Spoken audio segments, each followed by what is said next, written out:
Hello, yoga hackers. I'm Brett Larkin, and this is the Yoga Hacks podcast where we make your whole life better through yoga. Today, we are talking about the book, The Miracle Morning by Hal Elrod. And if you are part of my membership community, Uplifted, which gets you personalized feedback from me on your poses, all my classes downloadable, synced across all your devices, and about 10 other really awesome perks and cool things, you already know that we are reading this book as part of our book club, because we also have a book club. And if you want to check that out and become a member, it's brettlarkin.com/uplifted. I highly suggest doing that just so you can see all the cool things that are included. So in this podcast, I'm going to be telling you about my top 10 favorite quotes, concepts from the book, and sort of synthesizing the book. So if you didn't have time to read it, you couldn't afford it, it wasn't available on Kindle in your country, whatever happened, no problem, because I'm all about saving you time and giving you the distilled version. So in this podcast, I'm just going to go through kind of my favorite parts, my top key takeaways. And then if you are an Uplifted member, there's going to be a second members only podcast in which I talk about sort of my insider tips and how I've hacked what's in the book to really work for me. All right, so let's dive in. Key tip and takeaway number one is that the morning is the most powerful time of your day to practice your miracle morning, and adjacent with that, to practice yoga. So the title sort of gives that one away, but this is something I'm a huge proponent and believer in as well. And if you remember in our Spring Detox Challenge, I was really trying to encourage everyone to practice in the morning. And here's the quick rundown of why the morning. Number one, it sets the tone for your entire day.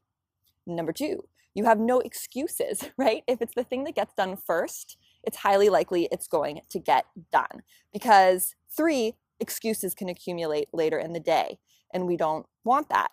So morning is a super powerful time according to Hal, and I couldn't agree more, because when you do it in the morning, it means you're going to get it done no matter what, because it's the first thing on your list, and it sets the tone for your whole day. And we'll talk a lot about that a little bit later, but he is a huge believer in sort of how you wake up and how you start your day as the tone for everything that flows and happens thereafter. And therefore, it's really dictating the tone of your entire life, right? So that's pretty important. So number two quote and concept was that he talks about who you are becoming as sort of the most important determining factor in your quality of life and your future. And this was one of my favorite concepts in the book. So what I like to think of this as, and I think he maybe uses some of the same language, is that the miracle morning, whether it's your miracle morning or you want to call it yoga or your morning ritual, whatever, it's helping you create what I call the bridge between who you are now and where you want to be. So I'm hoping a lot of you are going to be able to relate to this, but you have your current life, your current job, everything's maybe good or bad, you're not sure, but you have a dream, right? You have somewhere you want to be, you have somewhere you want to go, you have a big goal. Maybe it's writing a book, or maybe it's starting a business, or maybe it's, having a more enhanced relationship with yourself or a family member, or making more money, or traveling. There's this thing you want to be or become. And I really love the idea of it being someone you're becoming, if that makes sense. Because one of my other favorite mentors, and this has nothing to do with the book, but she talks a lot about if you were the person you wanted to be 5 or 10 years from now, how would you act right now? And she uses this with me and other people to help us in the case, because she's sort of like a mentor business coach, right? She was like, if you were where you were, like if you were exactly who you wanted to be 5 years from now, would you be doing this task, or would you be outsourcing this task? Or would you be taking this other freelance job, or would you be saying no to it? And she's really encouraging you to step into who you want to be in the future instead of being tied down by who you are right now, if that makes sense. And I always sort of like that concept, but I really enjoy even more what Hal does in the book, because he says, in order to get from who you are now to this person you're becoming, this person you want to be, you need time for personal development to make that all happen, which makes a lot of sense, right? Because otherwise, how are you going to get there, right? Like, and I think this is where, especially if you're sort of type A like me, you can end up beating yourself up, right? Beating yourself up like, I should be farther along, I'm not there. And the reality is you're not making any time or space for your own personal development. And what happens to us as adults is we're just in the daily grind, you know, moving through our lives. And there's no parent of us, unless we choose to take that role, that says, hey, you know, if you really want that dream of travel or writing your book or starting your business to come true, you need to set aside some extra time to work on that, and let's create that space for you.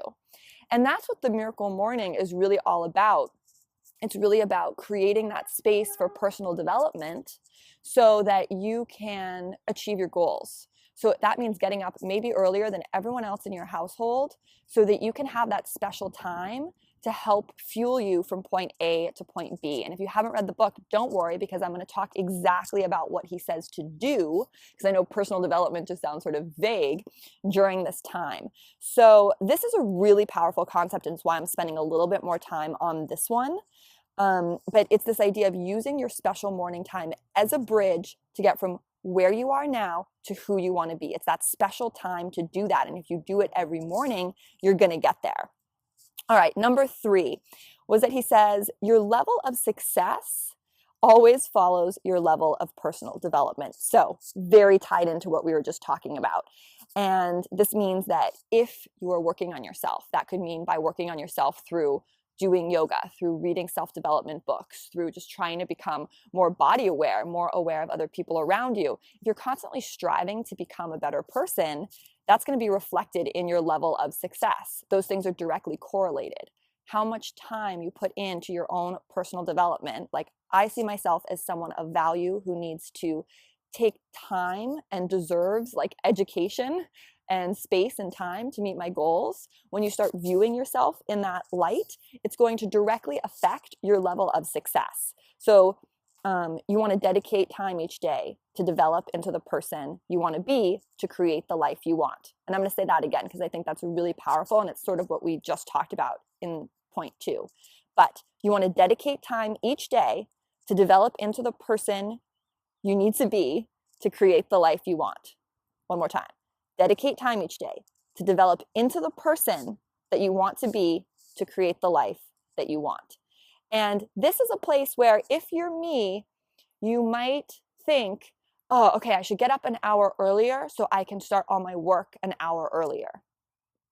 No, that's where I started, right?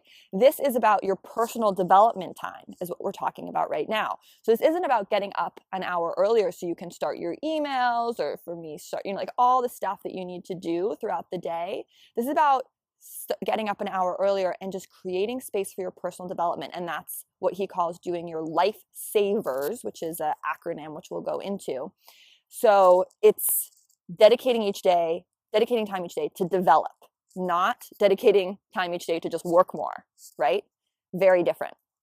Okay, number 4, he talks a lot about becoming the best version of yourself, which is something that I also talk about all the time in yoga because that's why I come to my mat. I think that's really what yoga does for me. And if you're in my community, you probably feel the same way. And I think it's important to not beat ourselves up and think we're not awesome the way we are right now.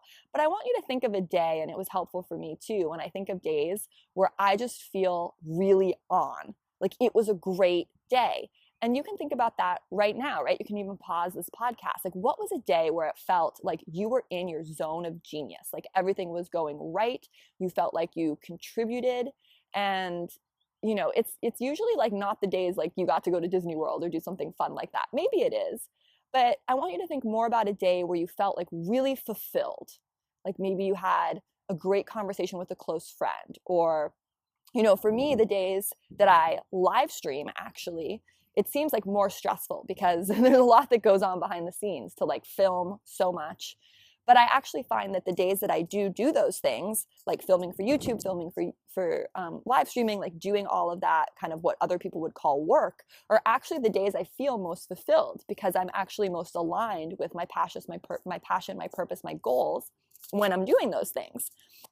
The big takeaway for me there was that I'm not the best version of myself when I take the quote unquote easy way, right? Like maybe sleeping in or doing the easier tasks in my business. I actually feel like the best version of myself when I do those things that are like kind of harder, but that's where I feel like I'm really shining and really contributing. So think about, what a great day feels like for you.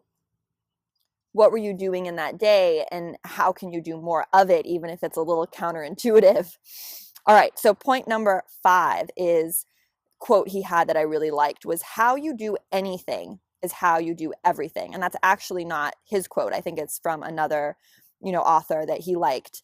But this was big for me because what they talk about in this section of the book, or what Hal talks about in this section of the book, is that how you do anything is how you do everything. And he talks about basically your alarm clock, right? And he says most people, what do? They hit snooze, right? The alarm clock is ringing and they hit snooze. And he said that when you do that, you are basically rejecting your day. I thought this was so powerful. I was like, whoa, really? And I'm not even someone who hits snooze. I don't think I've ever even done that. I'm actually can't even remember my wake up routine right now before the miracle morning. Usually we're going off my husband's alarm, which I think is why I'm drawing a blank. But that when you hit snooze, you're saying like no to your day. And in saying no to your day, you're saying no to your life. Because what he wants for everyone, and what the book is talking about, is that every day is so exciting for you and so fun. And you're so excited to do your miracle morning, like even if maybe your day isn't exciting and your day isn't fun, but at least you have your personal development time to look forward to, that you want to get up, that you're excited, because even if you're not where you want to be, you have your personal development time to get there, and that's exciting. So you want to get up and you want to get out of bed. So when you hit the alarm clock, you're just like saying no to your life. You're saying like, I don't want to take the driver's seat. I don't want this day. I would rather sleep in and then just kind of be groggy and, move through the motions of my life, getting to work, doing everything, which is what most people do, right? It's really sad, but that's what most people do.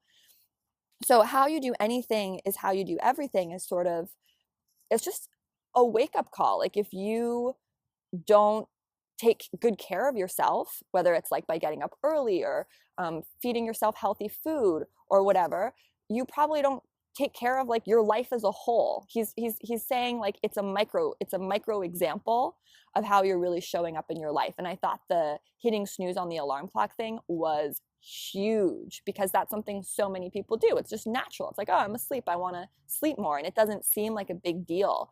But what he's saying is it's actually a huge deal, because if you're living your life on purpose, and if you're excited about where you want to get to, even if you're not there yet, and you're setting aside time, which is the miracle morning, in order to get there, you should be psyched to get up every day and do that. And I'm sure this is going to be hard, because I know a lot of people with depression, and I've had family members who've been in that space and place. The mornings are often the hardest time for those people. So I'm definitely not sharing this to say that like this is easy or to make you feel bad, but I did really like this analogy of, the alarm clock goes off. What can you do to feel excited, and how can you design a morning routine? Because I think that's at large what this is all really about. That when the alarm goes off, you are like a kid on Christmas. You are excited. You want to get up and you want to do your special morning routine, instead of like hitting snooze on the alarm and, as a product of that, kind of hitting snooze on your entire life. Okay, number 6 thing he talks about, or takeaway, was, again, this isn't rocket science, having an accountability partner. And that, all these habits like getting up earlier and doing your morning ritual or miracle morning, whatever you want to call it, does better when you have an accountability partner. And then he also says something that I've been told by pretty much every successful person I've worked with or asked to be trained by or done courses with or whatever, which is that you are the product of who you hang out with. So if you take the 5 people you hang out with the most and do sort of like an average of them and what they're doing, that's probably where you're going to be too, and where you're going to be a year from now as well. So really think about who you hang out with. And of course, some of us don't have a choice, right? We're hanging out with like our family and our parents, and probably no matter what. And that's totally fine, because the more you do yoga, and this is why I called my membership community Uplifted, whether you try to or not, you're going to uplift all of them. It's just a natural byproduct of your yoga practice. And I've seen this 1,000% happen in my own life, that my family members have changed. And, maybe I'm crazy and taking credit for it because I'm like, I've, done yoga and been able to enhance all of our relationships in this way. Maybe I don't deserve the credit. I don't know. All I know is that it happened. Like, my relationship with everyone in my family is stronger and better since I started my yoga journey by like 10x. So your family you can't control, but your friends, right, you can control. So really think about who you want to spend the most time with. And maybe you want to go a little bit out of your comfort zone and reach or hang out with someone who is sort of like a little closer to where you want to be in life. And maybe they're not a good friend right now. Maybe they're just kind of an acquaintance. But how can you make that person a closer friend? Because if we think of it this way, like, you are the byproduct of the 5 closest friends, let's say, or 5 closest people you hang out with. One of the easiest things you can do to get where you want to be faster is to change that group. Okay. And he says the exact same thing. All right. We are on number 7. Number 7, similar concept. This quote, success is something we attract by who we become. So the concept here is similar to what we've been talking about, but you need to have this very clear picture in your mind of who it is you want to be. And I think we all deep down know who we want to be, because I recently recorded a podcast about how to know whether you want to be a yoga teacher and all that kind of thing. And it's like, if you're asking yourself that question, you already know, right? People who don't want to be yoga teachers don't ask themselves like, wow, do I really want to be a yoga teacher? Is it too soon to train? I mean, maybe some of them do for a minute, but you need to trust that voice, trust that intuition of who it is that you think you need to be, and really listen to that. And then what he's saying is, like, success is something we attract by who we are becoming, meaning that we're not there yet, but we're acting as if we were. So if I put on my hat that I am this person I want to be, this like super successful author who has this, impacts millions of people, and I start acting from that place every day with that hat on, success is going to be attracted to me, right? And that's very different from being like, well, I'm just me, and if I had to get there, I'd have to do these 900 things, right? You still have to do the 900 things, but you see how like your aura, your energy is different if you just put yourself in that place already and be like, okay, what would that person do? What does that feel like? And then you're like attracting success towards you. Okay, number 8, he says, what you're doing now matters. And this, again, this is all repeats of these same concepts. And this is something one of my other favorite mentors talks about as well. What you were doing now matters, meaning like hitting snooze on the alarm today matters. How you showed up and wasted maybe a couple hours today watching TV when you could have been moving towards your goals matters. Like, we think these things don't matter because it's just like, oh, well, I'll do it tomorrow, or I'll do it next week, or whatever. But the reality is life is happening right now, and success is something you attract by who you are becoming, right? So you need to start becoming that person right now. In fact, yesterday. And the quote from my other favorite mentor that I think kind of talks to this even better is, she always says, look at your past 30 days, what you accomplished, what you did, how you were, take an average of that. And unless you drastically purposely change something, that's where you're going to be 30 days from now. Or you can take an average from the past year, and that's probably where you're going to be a year from now, right? Like, unless you change something now, you're going to be in the same place. So the decisions you are making right now, the actions you are taking right now, are dictating who you are becoming. The decisions you are making now, the actions you are taking now, are dictating who you are becoming. Number 9, a most important concept from the book, and this was actually why I was most curious to read the book, because I heard a lot of interviews with Hal where I felt like I kind of got it. Like, I got his savers, I got the morning thing. We'll talk about the savers in a minute. But what I really wanted to know was what he had to say about the fact that if you do this, you're going to be getting significantly less sleep, because what he's propagating is getting up really early to create this personal self-development time, like safe space bubble for you to become the person you need to be sort of separate from the rest of your daily life and chores and tasks. So that sounds great, but I really wanted to know, like, how does that work? Because every health expert I talk to says we need 8 hours of sleep, and that's really important. So how is he getting up at 5 in the morning or 6 in the morning every single day and this sort of working out? So what the book has to say about that, if you were curious, is that he says it's all mental. So he says the body and mind are connected. And then if you tell yourself before bed that I'm going to bed, I'm going to get 6 hours of sleep, I'm so excited for tomorrow, I'm going to wake up feeling incredibly rested, 6 hours of sleep is all I need. If you tell yourself that, then you'll wake up refreshed and 6 hours of sleep are going to be all you need, because he said the body and mind are intrinsically connected. And if you're doing your soul's work, you're doing this really important personal development work, which is all about who you are becoming, and you're doing that in the morning, your body, it's almost like he's saying your body's going to understand that that's important. Your body, mind, spirit, and soul will be happy and connected, and you will just need less sleep. So it's completely up to you whether you want to buy into that or not buy into it. But as a yogi, I'm like 70% there. I think the body and mind are really connected. And if you let your mind convince your body that, 7 hours or 6 hours of sleep is all you need, and that you're going to wake up refreshed, and you kind of just train that into you, and then you're becoming the person you need to be, and you're happier and you're more successful and you're receiving all the benefits, then yeah, I think that maybe the body can handle having less sleep. So I'm someone who's been doing this for a while now, and I can, officially tell you that right now I'm doing 7 hours of sleep.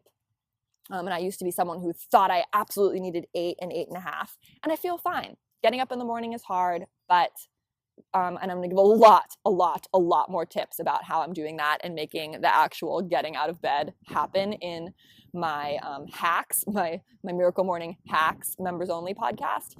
So more on that later. But from what I've seen of it, it's possible. And I'll dive a lot more into that in the members only podcast. I want to keep this, around less than 30 minutes, because otherwise you could have just read the book. So that's what he has to say about sleep. And I thought that was interesting, because that's what I really wanted to know going into the book was, how, everyone talks about how sleep is so important. And then they also say, like, get up super early to achieve all your goals. And I felt that was frustrating. So he takes this body-mind connection angle, and that you can wean it off. So I think he started similar to me, going to 7 hours of sleep, and then he went to 6, and then I think maybe he went to 5. I'm not sure. So point number 10 is that, and this is sort of the big thing with the book, is that during this, it's what you do during this personal development time bubble that you've created for yourself, is he says you want to do what are called the life savers. And savers is an acronym, SAVEERS. And what he did is he looked at successful people from all around the world, and most successful athletes, most successful business people, and he researched, like, what was their morning routine. And some of them meditated, and some of them always did exercise, and some of them started the day doing affirmations or reading or all these different things. And so he said, well, what if I put together a miracle morning routine that included all of these things? Like, you did all of these things that high performers, high achievers, successful, happy people do. And that is the life savers. So S stands for silence. And he also uses that as meditation. So that's waking up and either just sitting in silence or meditating. So silence is one of the things he's saying to do during your personal development time in the morning. Affirmations is the other one. So SA, affirmations. And affirmations is something again, more on this in the members only podcast. I'll try to keep this on track.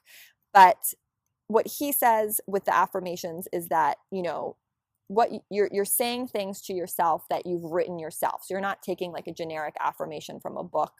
I mean, I guess you could do that, but he's saying to make them very specific to you, and to say them maybe when you're standing up or feeling powerful, and that it's really about the law of attraction. So you're just putting what you want into your brain, and then it helps things come true. You're planting the seed. And V for save, V is visualization. So visualizing what you really want. And when he talked about these, to me, the affirmations and the visualization were kind of like one unit. So the affirmation is something you say, like, I am an Amazon bestselling author, something like that is something you might say if that was your goal. But then in the visualization, you visualize not only that being true, but you visualize all the steps that you need to do to get there. So you'd visualize yourself writing at your desk and feeling really happy and fulfilled. You'd visualize yourself sitting at your table with your manuscript, editing everything. You really want to visualize all the steps that you need to do to get to your goal and enjoying those steps, as well as the goal itself. So if you were an athlete, you'd visualize winning the big race, but you'd also visualize getting up every day to practice, the ritual in that routine, that kind of thing. So I thought that was interesting and helpful. Savers, E is exercise. So, well, we all are probably in agreement on this one if you're listening to this podcast. So he says, do some sort of exercise, 10 to 12 jumping jacks is like, the bare minimum, and will make a huge difference if you just do that, just to get your blood pumping in the morning. And of course he loves yoga, because he's like a huge proponent of yoga, and he has some yoga teacher in the book that he really likes that he found. So exercise is the E part, and then R is reading, like reading a self-development book or reading a book related to your goals, a book related to getting you to where you need to go. Reading something, he also says, that inspires you, right? Because you're setting the tone for the whole day. And it doesn't mean reading like half a book, just reading a couple pages, or even just reading a couple quotes to get you inspired. And a couple of my most favorite successful people, actually, I know also do this. And I'm going to tell you super detailed about my morning routine in the members only podcast, and how I'm, fitting all of these in, and which ones I'm liking, which ones I'm not liking. The last one is savers, is scribing. So what he really means there is like writing or journaling.